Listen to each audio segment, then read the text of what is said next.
सुप्रभात बच्चों, स्वागत है आपका आज के ऑनलाइन क्लास में। कल हम लोगों ने एक नया चैप्टर शुरू किया था जिसका नाम था नन्हा सा निगाह। ये हमारा पार्ट 4 था। हम लोग इसका कुछ दूर तक पढ़ चुके थे, है ना। आज हम लोग उसके आगे पढ़ते हैं। चलिए आइए देखते हैं। सारे लोग बुक खोलिए, पेज नंबर निकालिए 35, है ना। तो हम लोग यहाँ तक पढ़ चुके थे कि अकबर ने अपने पहरेदार को इशारा करके जाने को कहा और कहा मुझे कुछ देर तक अकेला छोड़ो, है ना। उसके आगे देखते हैं। पहरेदार तो चला गया मगर केशव असमंजस में था। असमंजस मतलब देखिए मैंने क्या लिखा, समझ में ना आना कि क्या करें, है ना। क्योंकि समझिए कि पूरे देश का वो बादशाह वहां पे उसके सामने बैठा था, तो घबराहट सा उसको हो रहा था। उसको समझ ही में नहीं आ रहा था कि क्या करे क्या ना करे, है ना। तो वो असमंजस में था, है ना। पहरेदार को चला गया मगर केशव असमंजस में था कि उसे क्या करना चाहिए, वापस अपना नक्काशी का काम शुरू करें या बादशाह के हुक्म के इंतजार में खड़े रहे। यानी केशव को यही नहीं समझ कि क्या करें और क्या ना करें। यानी हम अपना काम शुरू करें या फिर उनका इंतजार करें, वो हुक्म दें वो हमें करो, ये इंतजार करें। ठीक है। दिल तो उसका अभी भी धक धक कर रहा था। हाँ, पर अब वह डरा हुआ नहीं था क्योंकि अकबर प्यार से उसे देखते हुए मुस्कुरा रहे थे, है ना। यानी अब उसके अंदर डर खत्म हो गया था। चलिए नेक्स्ट पेज।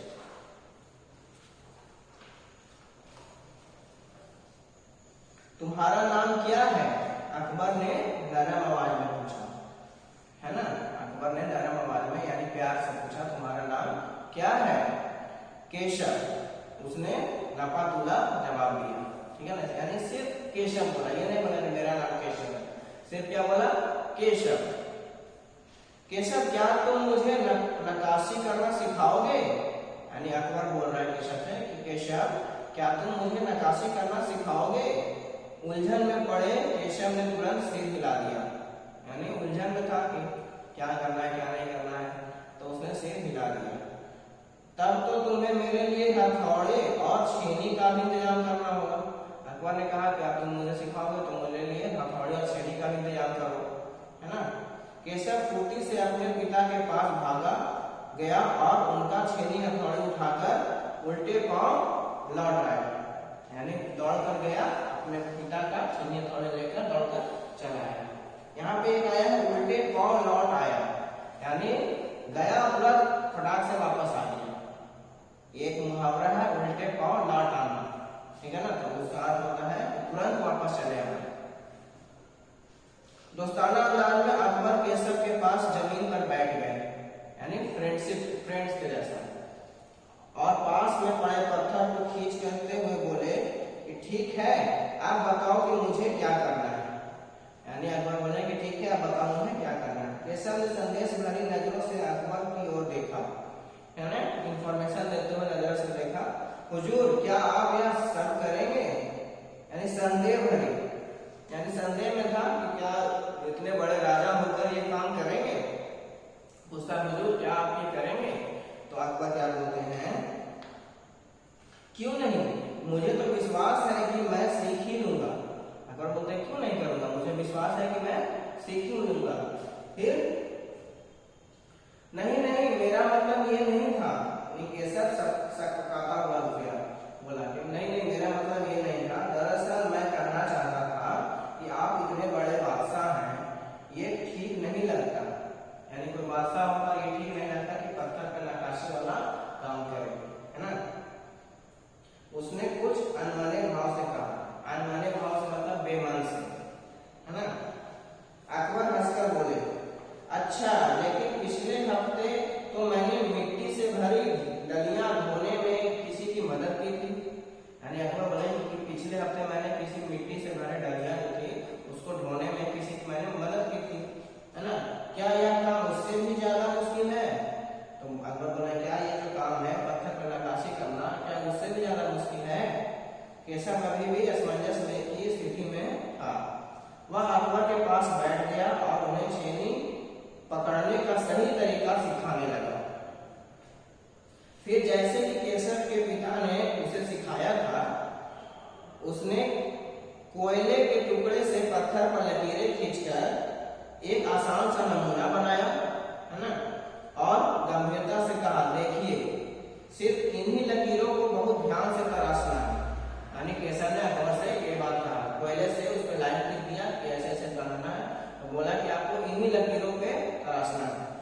ठीक है।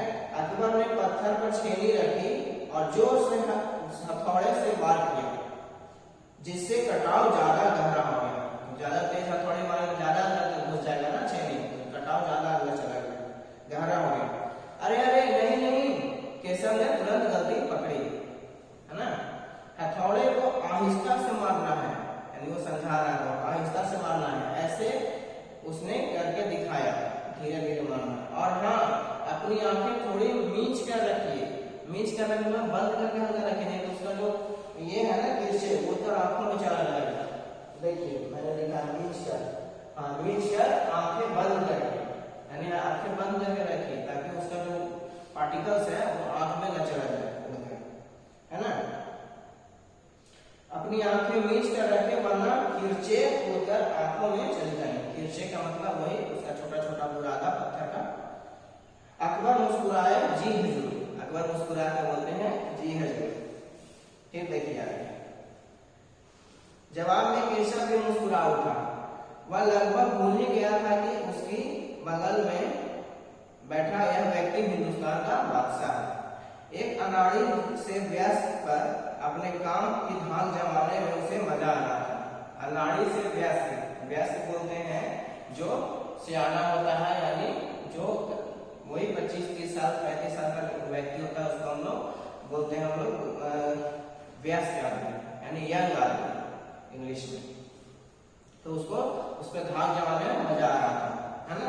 एक तरह से वो टीचर बनकर सिखा रहा था, है कि नहीं। वह बड़े ध्यान से देख रहा था कि अकबर किस तरह लकीरें को घेर रहा है। बादशाह से जरा सी भी चूक हो जाने पर फौरन उनकी त्योरियों चढ़ जाती, यानी फौरन उन पे चढ़ जाता है, यानी फौरन उनकी गलतियां बताने लगता है। त्योरियां चढ़ जाती एक मुहावरा है, इसका मतलब कि उन पे बोलने लगता है कि आपने ऐसे नहीं, ऐसे करना है, ऐसे करना है। जैसे आप लोग भी गलती करते हैं तो हम लोग सिखाते हैं कि नहीं ऐसे नहीं करना है, ऐसे करना है।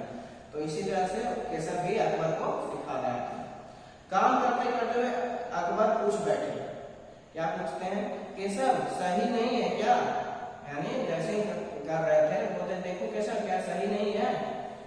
और केशव सिर हिलाकर अपनी असहमति जता देता है, यानी असहमति मतलब वो खुश नहीं है आपके काम से, मतलब आप सही से नहीं कर रहे हो और बढ़िया से करो, है ना। जैसे हम लोग भी बोलते हैं ना, लिखते हैं तो आप लोग बोलते हैं कभी आप लोग ठीक से नहीं लिखते, बोलते हैं कि नहीं आप ठीक से नहीं लिख रहे हैं, और बढ़िया से लिखिए, है ना, और बढ़िया से पढ़िए, है ना। फिर देखिए अकबर इत्मीनान से बैठ गया, इत्मीनान मतलब बेफिक्र होकर बैठ गया और केशव को काम करता हुआ देखने लगा, है ना। अपने काम में खोए हुए उन दोनों को इस बात का एहसास नहीं हुआ, यानी दोनों अपने काम में इस तरह से खो गए, उनको एहसास नहीं हुआ कि आसपास मौजूद दूसरे संगत रास, यानी दूसरे जो पत्थर त्रासने वाले लोग थे, मजदूर थे, उनको देख रहे हैं, उन्हें बड़े कौतूहल से देख रहे हैं, यानी बहुत ही अजीब ढंग से। कहने का मतलब विश्वास नहीं हो रहा है कि महाराज अकबर एक छोटे से गरीब लड़के के साथ बैठ के काम सीख रहे हैं, उसी को बोलते हैं कौतूहल नजर, है ना। अकबर ने गौर किया कि केशव पत्थर पर बने नमूने को ही नहीं तराश रहा था, बल्कि अपनी तरफ से भी उनमें कुछ जोड़ रहा था, जिससे वह डिजाइन ज्यादा खूबसूरत लग रहा था। यानी अकबर गौर से देख रहा था केशव को काम करता हुआ, उसने सिर्फ वो डिजाइन नहीं तराश रहा था जो उसने लाइन खींचा था, बल्कि उसके अलावा भी अपने मन से भी जोड़ दे रहा था ताकि और उसका डिजाइन सुंदर बन जाए। लड़के के काम करने के अंदाज को देखकर अकबर ने धीमे से कहा, है ना, केशव देखना एक दिन तुम बड़े फनकार बनोगे, है ना, बड़े फनकार, यानी बहुत बड़े पत्थर तराशने वाले आदमी बनोगे। हो सकता है कि एक दिन तुम मेरे कारखाने में काम करो, यानी अकबर बोल रहे हैं कि हो सकता है कि तुम मेरे कारखाने में काम करो। देखिए फनकार का मतलब है कलाकार, यानी एक दिन तुम बहुत बड़े फनकार बनोगे, बहुत बड़े कलाकार बनोगे और मेरे कारखाने में काम करोगे, है ना। तो बोलता है कारखाना, ऐसा कारखाना बस एक बार ये महल तैयार हो जाए और लोग आगरा से आकर यहाँ रहने लगे, तब मैं कारखाने बनवाऊंगा। अकबर बोल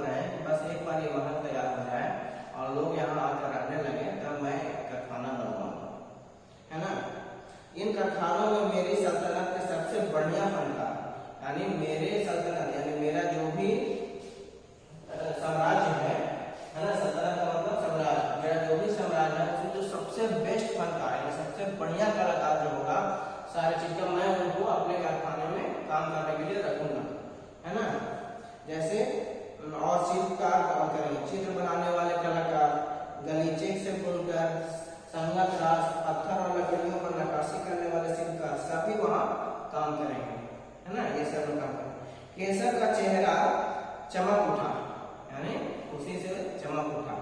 वह मुस्कुराते हुए बोला, मैं वहाँ जरूर काम करना चाहूंगा, है ना। केशव बोलता है कि मैं वहाँ जरूर काम करना चाहूंगा। चलिए नेक्स्ट पेज देखते हैं। अकबर उठ खड़े हुए, जाते हुए बड़े प्यार से केसर का कंधा थपथपाया, यानी शाबाशी दी, ऐसे बोलते हैं ना, वाह बेटा वाह बहुत अच्छे, ऐसे शाबाशी दी और कहा, अच्छा बेटा अपना काम जारी रखो। हुजूर क्या आप दोबारा आएंगे, यानी केशव पूछ रहा है, हुजूर क्या आप दोबारा आएंगे।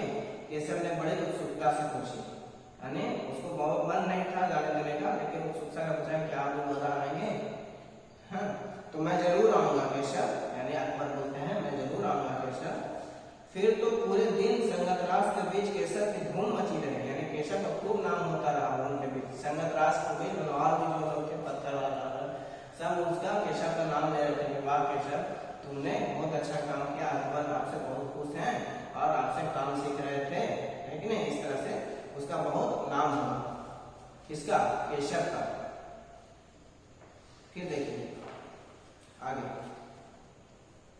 फिर तो पूरे दिन वह बार बार बादशाह से हुई अपनी मुलाकात सबको सुनाता रहा, यानी जब बादशाह से मुलाकात हुआ उसके बारे में सबसे चर्चा करता रहा। रात हो चली थी, केशव बहुत थका हुआ था, पर आंखों में नींद कम, आंखों में नींद कम। आज तो महाराज को मिला था, कितना खुशी था उसको। वह धीरे से अपने पिता के बिस्तर में घुस गया, है ना। पिता ने मुस्कुराकर कहा, तुम तो अभी से इतने प्रसिद्ध हो गए हो, यानी उसका जब नाम हुआ था उसके पिताजी को पता चला कि मेरा बेटा अकबर से मिला है ना, महाराज अकबर से मिला है, और महाराज अकबर ने उसको शाबाशी दी है ना। तो बोला था अभी से तुम्हारा नाम प्रसिद्ध हो गया है। उसके पिताजी को बहुत खुशी हुई।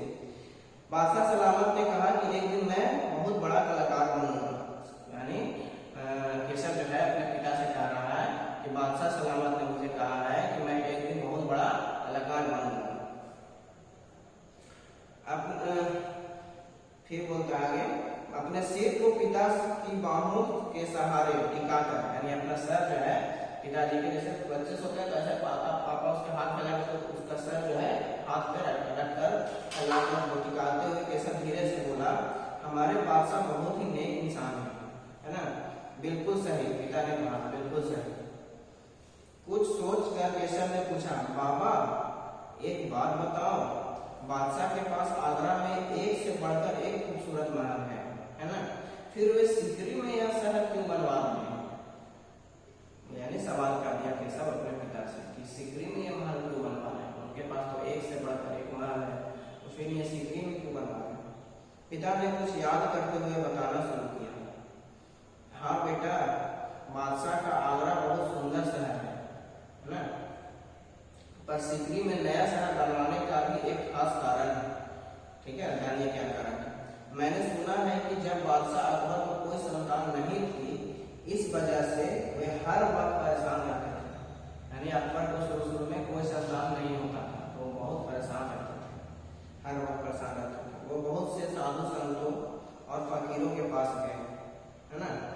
भटकते भटकते बादशाह ख्वाजा सलीम चिश्ती के पास सिकरी आए, समझ गए। भटकते भटकते अकबर जो थे वो ख्वाजा सलीम के पास सिकरी आए। उन्होंने ही बादशाह को बताया कि उनके एक नहीं 3-3 संतानें होंगी, यानी वही जो फकीर थे बादशाह को बताए कि एक नहीं आपके 3-3 संतान होंगे, है ना। बिल्कुल सही। तब बादशाह ने ख्वाजा सलीम के ये लाइन छोड़िए, 3 संतानें होंगी, शहजादा सलीम, मुराद और दनियाल। केशव ने झड़कते हुए कहा, यानी केशव को पता था कि ये 3 बेटे हैं, तो उनका नाम लिया। तो पिताजी बोलते हैं बिल्कुल सही। तब बादशाह ने ख्वाजा सलीम की चिश्ती के सम्मान में सिकरी में नगर बसाने का फैसला किया था, यानी तभी उनके सम्मान में जो ये फकीर बताया था कि उनके 3 संतानें हो गया हुआ भी, तो उनके सम्मान में अकबर ने सिकरी में एक नगर यानी शहर बसाने का फैसला किया है। तो वही शहर आज वो बसाया है, ये महल बनवा रहे हैं सिकरी में, केशव ने कहा अच्छा अब समझा, इसलिए बादशाह अकबर ने अपने बेटे का नाम सलीम रखा है, यानी उनके नाम पे रखा है। इनके नाम पे जो फकीर थे, क्या नाम था, ख्वाजा सलीम, उनके नाम पे अपने एक बेटे का नाम रखा सलीम, है ना। हाँ, और इसी कारण हम यहाँ एक नए शहर के लिए पत्थरों का तलाश रहे हैं। ठीक है, तो केशव बोलता केशव निंदा आवाज में बोला। पिताजी ने देखा कि उनका लाडला बेटा सो गया, फिर केशव सो जाता, आंख लग जाता है। ठीक है, यही था कहानी। कैसा लगा आपको? आशा है कि सबको अच्छा लगा होगा और यह स्टोरी समझ में आ गया होगा। यह स्टोरी अकबर के जमाने का है, वहां से लिया गया है ना। तो बहुत ही अच्छा स्टोरी है, हमें सीखने को भी बहुत कुछ मिला इस स्टोरी से। क्या मिला इस कहानी से सीखने के लिए? कि हमें काम करते रहना चाहिए अपना, है ना, यानी मेहनत करते रहना चाहिए। फल तो एक ना एक दिन मिलना ही है ना। ये उम्मीद नहीं छोड़ना चाहिए कि हम काम कर रहे हैं, हमको कोई फल नहीं मिलता। आई बात समझ में? तो हमें मेहनत जारी रखना है, चाहे कोई भी परिस्थिति हो, हमें कभी भी मेहनत से पीछे नहीं हटना है। एक तरह से आप कहें तो आप लोगों को पढ़ाई जारी रखना चाहिए। कोविड-19 की वजह से पढ़ाई नहीं छोड़ना है कि नहीं। चलिए, आप लोग आज भी यही काम करेंगे, सब बात जो आपको रह गया उसको नोट करेंगे, या फिर जो आपने से नहीं लिखा है यहाँ पे और आपको लग रहा है कि ये हार्ड वर्ड है, उसका नहीं समझ में आए तो मुझसे पूछिएगा, है ना। और समझ में आ जाए तो ठीक है, नहीं समझ में आए तो पूछना है और उससे अपने मन से वाक्य बनाना है। ठीक है, चलिए आगे का क्वेश्चन